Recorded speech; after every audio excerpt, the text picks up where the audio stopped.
from Abuja.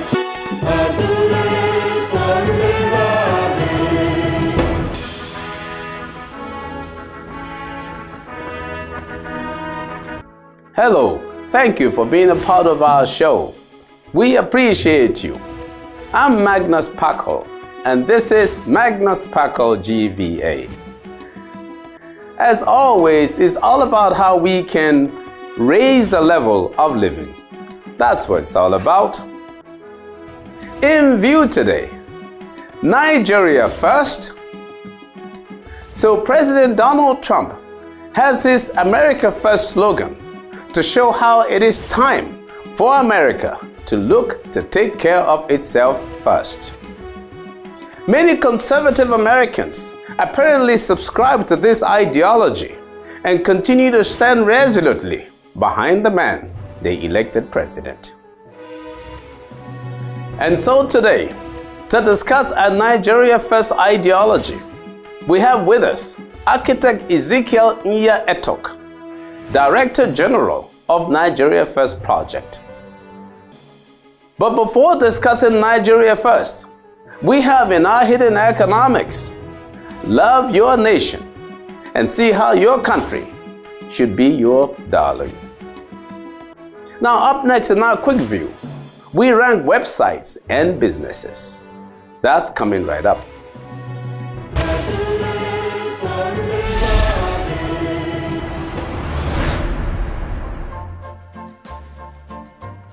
Countries are becoming significant based on the rising global preeminence of their companies and institutions.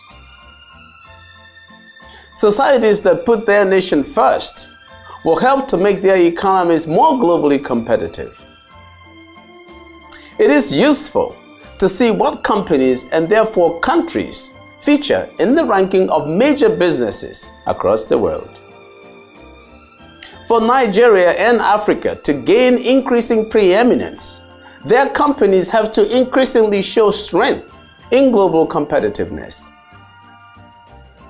In this connection, which of the following is not among the top 4 websites in the world? Facebook.com, Google.com, Yahoo.com, and YouTube.com. Which of the following is not among the top 4 privately owned companies in Africa?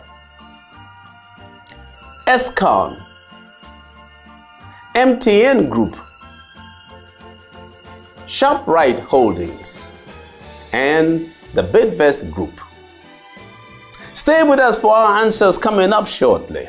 Still in view, Nigeria first, but up next in our hidden economics, to love your nation.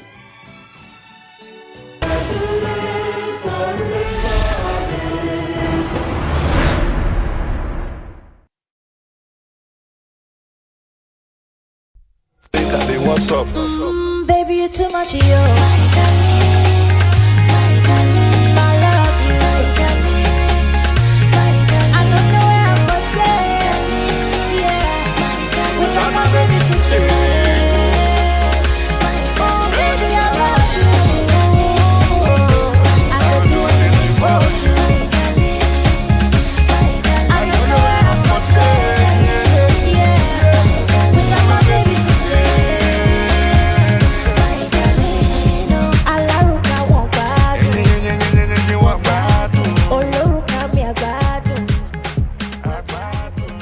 The great and inimitable Nigerian singer, songwriter, performer, and actress, Tiwa Savage Balogun, better known by her stage name Tiwa Savage, in her song, My Darling. Now, do you love your country? Can your country be your darling? For your country to be your darling, your country must mean something important to you. Within Nigeria, people have seemed to look to their ethnicity and even religion instead of to the nation for identity. But even so, Nigerians, when outside the country, are very loud in announcing that they are Nigerians. So why are people seemingly conflicted? I think that outside the country, the Nigerian does not, in that environment and situation, expect much from the nation. In that circumstance, Nigerians feel they are virtually on their own, but at least have a home they can always go back to in Nigeria. And so, Nigeria psychologically becomes very important to them. So where should we beam our flashlight? Where is the concern? I think the concern is the situation where when in Nigeria, people look to their ethnicity or religion first. Now, in terms of material and physical support, the nation should have a lot more to offer than ethnicity or even religion. So why the dissonance?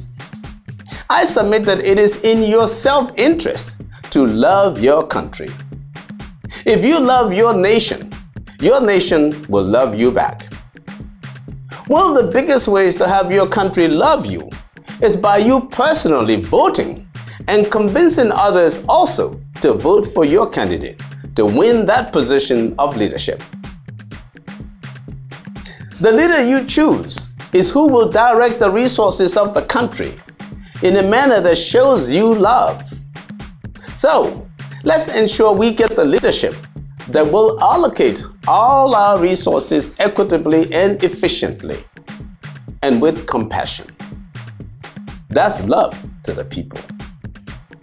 Now, always and everywhere, most people will love a country that loves them. So folks, get ready and across the board, vote for the leadership that will cause you to look to your country and say, my darling. Our hidden economics for you.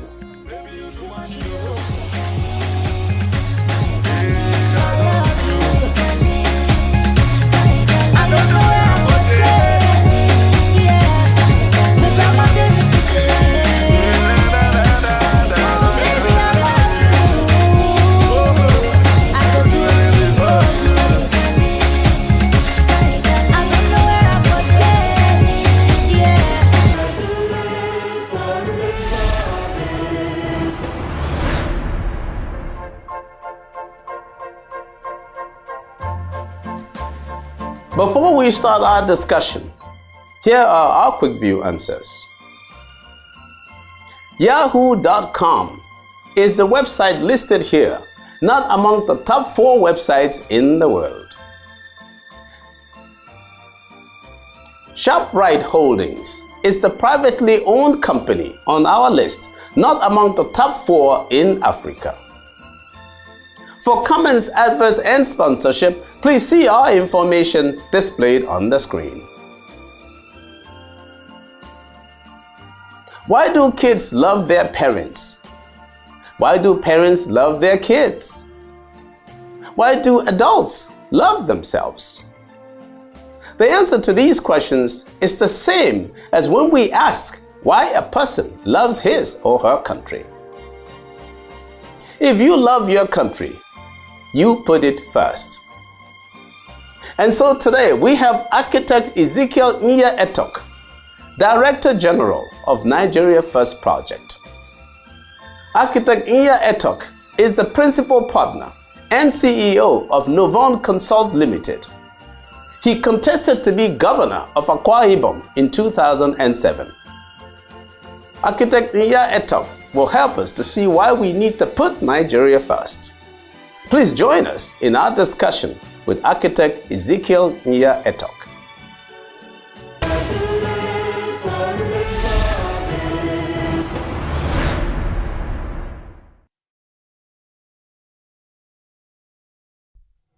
All right, architect, we want to welcome you to our show, to Magnus Kpakol, GVA. Very glad that you're here to visit with us. Nice to be here. Can I start by appreciating this studio? I found it very interesting. the way everything is, and usually when we watch from the other side, we just think it's one of those graphics that you kind of, but to see that it's really fully built for an architect, I find it really impressive, and congratulations. Thank you very much, architect. We really appreciate that. Thank you very much. Okay, well, today you have come and we want to talk about your DG of something called Nigeria First. Yes, sir. And we know about the America First thing, from President Donald Trump. So how did you guys come about this Nigeria First stuff? What is Nigeria First? Yes, I think just not to be hit by a tweet, I would have said that. I would have said that he needs to pay us some royalty because we'll tell him. Yeah, because what he was doing was let's make America great again. Okay. And then we came up with Nigeria First.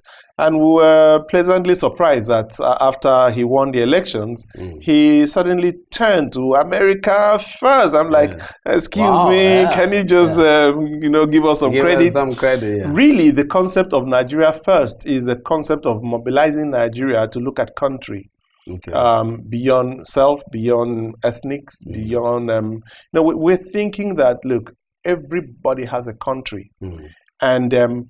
The pride of your country is being able to see your country as your first port of introduction. Okay. I am a Nigerian, maybe my birthplace is Akwa Ibom State, or I am a Nigerian and I'm a Christian as well. That could be a little controversial, but the point is being able to put your country first in every consideration. And when every Nigerian, thinks of the country first, the very first thing is that you are going to discover that the competitions will be healthy competitions.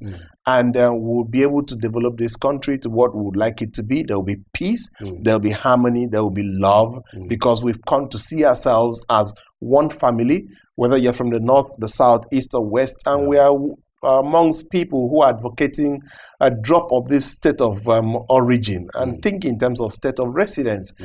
I know of a friend, an elderly fellow. He's from Akwa Ibom, but he's lived in Lagos for over 35 years. He hardly knows where his village is. All his children speak Yoruba. They don't even speak Efik or Ibibi or Ananang as a first language. And then you now tell this man that this Lagosian, that he is not a Lagosian. He is from Akwa Ibom, and that his children are from Akwa Ibom. And they're like, excuse me. So I really think that the moment we start to put our country first, many things will start to work on well and better for us. Okay, so now, the way I see Nigerians see themselves, it seems to me they look at it more or less initially from an ethnic prism. And they say, I'm a Yoruba person, I'm a Hausa person, I'm an Igbo person, to mention the three major groups. There are two platforms. So why do they do that now? Why don't they say, and this is what I hear people saying, why don't they come out for the most part and just really just say, I'm Nigerian? The reason is that usually there are two platforms depending on what the narratives come. Okay. They either talk of their ethnic nationality, I'm Igbo, Yoruba, Hausa, Ibibi, Efik, Anang, or they talk of their religion. Okay. I'm a Muslim, I'm a Christian. We've not, for you to have a nation, there has to be a unifying factor. There must be a unifying factor. What links the northerner with the easterner? We really don't have a unifying factor. So we are a country, but it's difficult for you to advance the argument that we are a nation. Okay. Country has to do with geographic, expression and boundaries, but nationhood has to do with common interests, cultures, traditions, things like that. And for us as Nigerians, outside of the culture of Africans as being respectful of others, elders, and all those things, but as Nigerians, we really don't not been able to weave in that superior position that makes me to defer to it before my tribe or my religion. Yeah. For instance, if we picked a common language, and I am one of those on an individual basis who has advocated that we should pick a language. We should not be like Gokana. It should, thank you. My yes. Now you're coming to exactly what I have in mind. It should not be Hausa, Yoruba, Igbo, any of the major tribes. It should not. It should be a minor tribe. Where there won't be much of a competition. And we should get linguists to study. Some minor tribes are very rich, extremely rich, because before you can adopt a language, it must be able to satisfy certain fundamentals. And like you said, the Kokana, there are certain languages you hear, and you're like, wow, this sounds good. And you try to find out, and they're like, because it's... Before we go too far, the viewers out there, they don't know what is Nigeria First. I just said you're a DG of Nigeria First. Are you an organization? Are you a committee? Are you an NGO? What is this? Nigeria First is a civic engagement platform. It's an NGO, so to speak. The only thing is that, let's put it at that level, and we have one primary objective. Yeah, I was going to ask you, what is your goal? Who are you and what is your goal? What are you trying Nigeria to First achieve? is a platform that has come to bring about leadership recruitment criteria and processes. Because we've discovered that the most important institution... Leadership leadership business recruitment. Leadership or national political leadership? Now, because we're a national body, the principles of leadership are actually what you may call statute of general application. But we are looking at the country. That's why we're saying Nigeria. Nigeria First. Nigeria can only be the country of our dreams when we recruit the proper... Take, for instance, you were in NAPEP. And before you were sent there, it could have been a political appointment, but there was a template of what it was to be done, and the people would have sat down and profiled different people, and they looked at your background and seeing where you were coming from, having been an advisor to the president on economy, you would have understood the dynamics of poverty alleviation, and you were brought in there because of your background. Now, we are saying that a country like Nigeria, a state like whichever is your state, you cannot but undertake a rigorous recruitment process for the chief executive of that country or of that state. That is the primary objective of Nigeria First. Leadership recruitment criteria. Now, what we've done is come up with not just words, but come up with very simple steps. We took months of brainstorming, of dialoguing, of engaging the best brains, and we were able to come up with what we call the 3CPX, CCCPX as leadership recruitment criteria. The first is character. Now, you cannot have a man that does not believe in virtues, in morals, in ethics, in do-rightness, and you expect anything good from him. So you must ask yourself, this person you want as your governor or as your president, does he have the first C, which is character? Does he believe in ethics, in morals, in values, in do-rightness? Because who he is what he will be when he gets into power. The second C is capability. Given the task to be done, there are certain competencies that you need. First is physical. For you to be a president, for you to be a governor, for you to be a senator, it's something that you're going to have to do a lot of movement. Do you have that physical capability?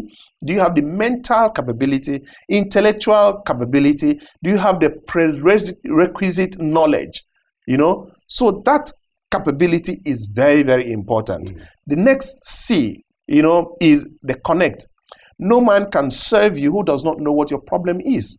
Before a man can serve you, he has to understand where you are coming from, what you want, and it's one of the biggest problems that we have. Connecting with the people. He must connect with the people. Okay. He must know the needs of the people. Okay. He must understand the yearnings of the people, so that from a leader who is disconnected from his people, there's nothing as helpful to a leader as when you get your people behind you. Yeah.